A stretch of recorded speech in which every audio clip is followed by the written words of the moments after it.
آپ لوگ کھیتی کرتے ہیں، کسان لوگ ہیں، آپ کو سمجھنے میں آسانی ہو. کھیتی کا ایک پروسیس ہوتا ہے، اس میں بہت محنت لگتی ہے، بہت کچھ کرنا پڑتا ہے.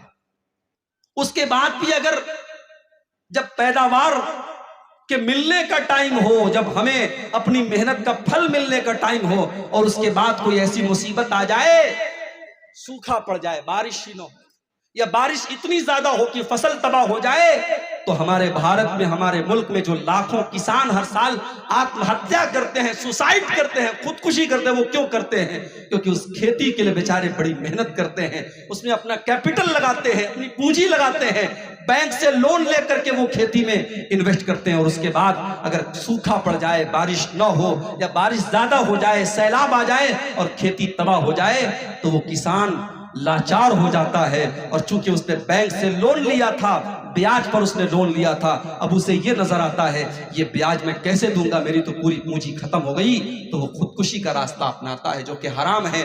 بیاج پر لون لینا بھی حرام ہے اور خودکشی کرنا بھی حرام ہے، مگر یہ قدم وہ اٹھاتا ہے اور مایوس ہو کر کے اٹھاتا ہے. کیوں؟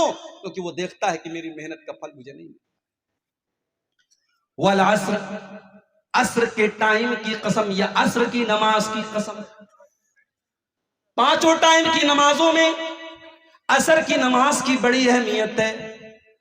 جس طریقے سے فجر کی نماز کی بڑی اہمیت ہے، اسی طریقے سے عصر کی نماز کی بڑی اہمیت ہے. عام طور سے فجر کے ٹائم بھی آدمی سویا رہتا ہے، اور عصر کے ٹائم بھی جب دوپہر میں انسان قیلولہ کرتا ہے، آرام کرتا ہے، تو عصر کے ٹائم بھی اپنی نیند کو قربان کر کے اس کو عصر پڑھنا پڑتا ہے. اسی لیے اللہ قرآن میں کہتا ہے حافظوا علی الصلوات والصلاۃ الوسطی، میرے بندو تم نمازوں کی حفاظت کرو، اور خاص طور سے بیچ والی نماز یعنی عصر کی نماز کی حفاظت کرو، عصر کی نماز کی پابندی کرو. وقوموا للہ قانتین، اور نماز میں سکون کے ساتھ اللہ کے سامنے کھڑے رہو. عصر کی نماز کی بڑی اہمیت ہے. یہی عصر کی نماز تھی جو جنگ خندق کے موقع پر جب اللہ کے نبی صلی اللہ علیہ وسلم کافروں کے ساتھ، مشرکوں کے ساتھ جب لڑ رہے تھے، جنگ کر رہے تھے، ان سے اپنا ڈیفنس کر رہے تھے، اور اسی میں آپ کی عصر کی نماز قضا ہو گئی، یہاں تک کہ سورج غروب ہو گیا. تو اللہ کے رسول کو اتنا غصہ آیا، اتنا ناراض ہوئے آپ، کہ آپ عام طور سے بد دعا نہیں کرتے تھے، مگر آپ کی عصر کی نماز قضا ہوئی تو آپ کو اتنا غصہ آیا کہ آپ نے بد دعا دیتے ہوئے فرمایا ملأ اللہ بیوتہم وقبورہم نارا، اللہ تعالیٰ ان کافروں کی قبروں کو اور ان کے گھروں کو جہنم کی آگ سے بھر دے.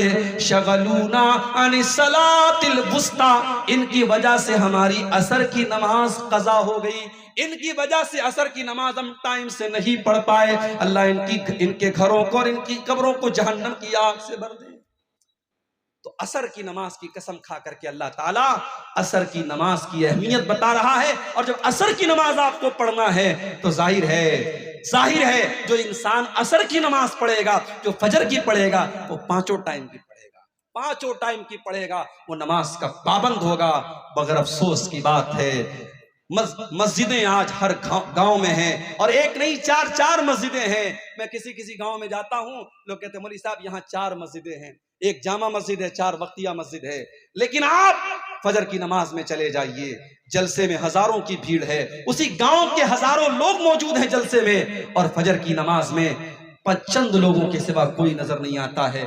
میرے بھائیوں، نماز کی پابندی نہ کر کے ہم اور آپ اگر اپنے آپ کو قرآن و حدیث پہ چلنے والا کہتے ہیں، اہل حدیث کہتے ہیں، اور موحد کہتے ہیں، اور قرآن و حدیث پہ چلنے والا کہتے ہیں، تو تف ہے ہم پر کہ ہم کس منہ سے اپنے آپ کو اہل حدیث کہتے ہیں. میرے بھائیوں، دعویٰ کرنا آسان ہے، اس دعوے پر عمل کرنا مشکل کام ہے.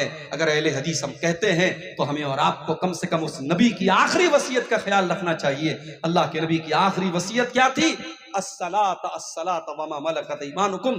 آپ نے اپنی امت کو وصیت کی تھی نماز کی پابندی کرنا، تو اللہ تعالیٰ نے عصر کی قسم کھا کر کے ہمیں نماز کی اہمیت دی.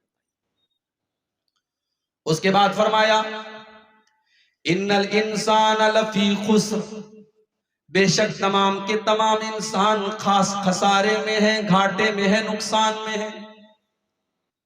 سوال یہ پیدا ہوتا ہے، اڈانی جی تو بہت پیسہ کما رہے ہیں، امبانی جی تو بہت پیسہ کما رہے ہیں، اسرائیل جیسا ملک آج دنیا کو ناکو چنے چبوا رہا ہے، یہ تو ایمان والے نہیں ہیں، یہ تو مومن نہیں ہے، یہ تو نیک عمل کرنے والے نہیں ہیں، کوئی ظالم ہے، کوئی فاسق ہے، کوئی فاجر ہے، کوئی حرام خور ہے، کوئی مشرک ہے، یہ لوگ تو دنیا میں بڑی دولت کما رہے ہیں۔ اور اللہ کیا کہہ رہا ہے؟ ان الانسان لفی خسر، بے شک تمام کے تمام انسان خسارے میں ہیں۔ اس کا مطلب یہ ہوا، یہاں خسارے کا مطلب وہ خسارہ نہیں جو ہم سمجھ رہے ہیں۔ ہو سکتا ہے دنیا میں وہ انسان دولت کما لے، وہ بلڈنگیں بنا لے، وہ نام کما لے، وہ شہرت کما لے، وہ سب کچھ حاصل کر لے، مگر حقیقت میں وہ گھاٹے میں ہے، کیونکہ قیامت کے دن وہ گھاٹے میں ہوگا۔ اصل کامیابی یہ نہیں ہے کہ آپ کے پاس دنیا کی دولت آ جائے اور دنیا کا عیش و آرام آ جائے، اصل کامیابی یہ ہے کل اللہ کی بارگاہ میں یہ فیصلہ ہو جائے میرا یہ بندہ جہنم میں نہیں جائے گا، جنت میں جائے گا۔ فَمَنْ زُحْزِحَ عَنِ النَّارِ وَأُدْخِلَ الْجَنَّةَ فَقَدْ فَازَ۔ کل قیامت کے دن جس کو اللہ تعالیٰ جہنم کی آگ سے بچائے گا اور جس کو جنت میں ڈالے گا وہی کامیاب ہوگا۔ میرے بھائیو، ان الانسان لفی خسر، اللہ فرماتا ہے کہ تمام کے تمام انسان گھاٹے میں ہیں۔ یعنی جو چار چیزیں میں بیان کرنے جا رہا ہوں، اگر یہ چار چیزیں تم نے اپنے اندر پیدا نہیں کی تو ہو سکتا ہے تم دنیا کے اعتبار سے تو فائدے میں اور پروفٹ میں رہو گے، لیکن آخرت میں تم خسارے میں رہو گے۔ اچھا ایک چیز اور بتاؤں، آپ لوگ کھیتی کرتے ہیں، کسان لوگ ہیں، آپ کو سمجھنے میں آسانی ہو۔ کھیتی کا ایک پروسیس ہوتا ہے، اس میں بہت محنت لگتی ہے، بہت کچھ کرنا پڑتا ہے۔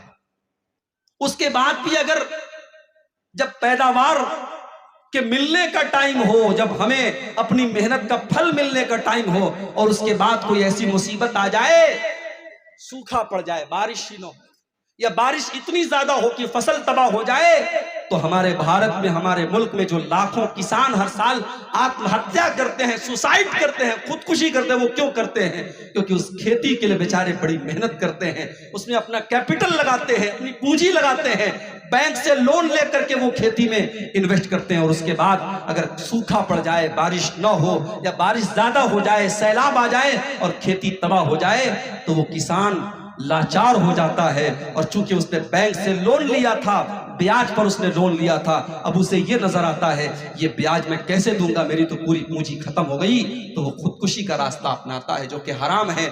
بیاج پر لون لینا بھی حرام ہے اور خودکشی کرنا بھی حرام ہے، مگر یہ قدم وہ اٹھاتا ہے اور مایوس ہو کر کے اٹھاتا ہے۔ کیوں؟ کیونکہ وہ دیکھتا ہے کہ میری محنت کا پھل مجھے نہیں۔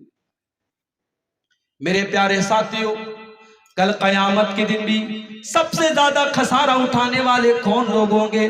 قرآن کا 15واں پارہ کھولیے، اللہ تعالیٰ فرماتا ہے سورہ کاف کے اندر، قُلْ هَلْ نُنَبِّئُكُمْ بِالْأَخْسَرِينَ أَعْمَالًا الَّذِينَ ضَلَّ سَعْيُهُمْ فِي الْحَيَاةِ الدُّنْيَا وَهُمْ يَحْسَبُونَ أَنَّهُمْ يُحْسِنُونَ صُنْعًا۔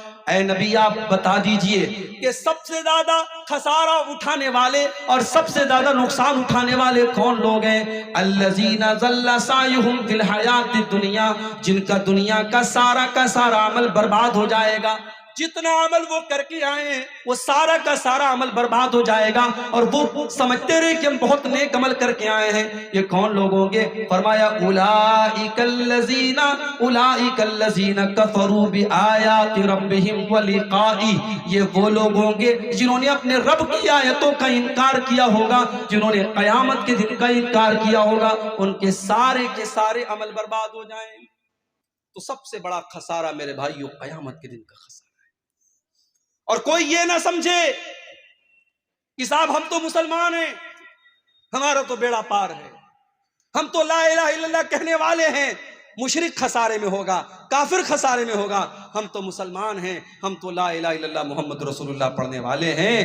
میرے بھائیوں، اگر مومن بھی ہے لیکن اس کا کردار صحیح نہیں، اس کا عمل صحیح نہیں ہے، تو وہ بھی نقصان میں ہوگا قیامت۔ اللہ نے فرمایا سورہ زمر کے اندر وَاتَّبِعُوا مَا وَاتَّبِعُوا مَا أُنزِلَ إِلَيْكُم مِّن رَّبِّكُم، میرے بندو تم اپنے رب کی شریعت کی پیروی کرو، من قبل ان یاتیکم العذاب بغتۃ وانتم لا تشعرون، اس کے پہلے کہ اللہ کا عذاب اچانک آ جائے اور تمہیں پتہ نہ چلے، ان تقول نفس یا حسرۃ علی ما فرطت فی جنب اللہ، قیامت کا دن ہوگا، انسان کہے گا اے کاش میں نے اللہ کے احکام کے سلسلے میں لاپرواہی نہ کی ہوتی، میں نے کوتاہی نہ کی ہوتی، یا حسرت علی ما فرطت فی جنب اللہ وان کنت لمن الساخرین، انسان کل قیامت کے دن کہے گا میں اللہ کا مذاق اڑانے والوں میں سے تھا، میں اسلام کا مذاق اڑانے والوں میں سے تھا، آج میرا کتنا برا انجام ہو گیا، او تقول لو ان اللہ ہدانی لکنت من المتقین، انسان کہے گا اے اللہ کاش تو نے مجھے بھی ہدایت دی ہوتی اور میں بھی متقی لوگوں میں سے ہوتا، او تقول لو ان لی کرتن، انسان کہے گا اے اللہ کاش ایک مرتبہ مجھے دوبارہ دنیا میں جانے کا موقع دے دیا جائے تو میں بھی اچھا عمل کر کے تجھ کو راضی کر لوں۔ میرے پیارے بھائیوں، یہ مومن اور مسلمان اپنے آپ کو کہنے والا بھی کل قیامت کے دن پچھتائے گا اگر اس کی زندگی اللہ اور اس کے رسول کے حکام کے خلاف گزری۔ مسلمان نام ہے آپ، مسلمان نام ہے ہمارا، بے پردگی ہمارے یہاں ہو رہی ہے، زناکاری ہمارے یہاں ہو رہی ہے، حرام خوری ہمارا نوجوان کر رہا ہے، جوا ہمارا نوجوان کھیل رہا ہے، شراب ہمارا نوجوان پی رہا ہے، اور تمام حرام کام ہمارے یہاں ہو رہے ہیں، اور ہم صاحب اسی خیال میں مگن ہے کہ صاحب ہم تو مسلمان ہیں، ہمارا تو بیڑا پار ہے۔ قرآن کی آیتیں بتا رہے کہ نہیں، زبان سے صرف دعویٰ کر لینے سے کام نہیں بنے گا، خسارے میں تو وہ لوگ بھی ہوں گے جنہوں نے ایمان کا دعویٰ کیا ہوگا مگر ان کا عمل گڑبڑ ہوگا۔ ان الانسان لفی خسر، بے شک انسان گھاٹے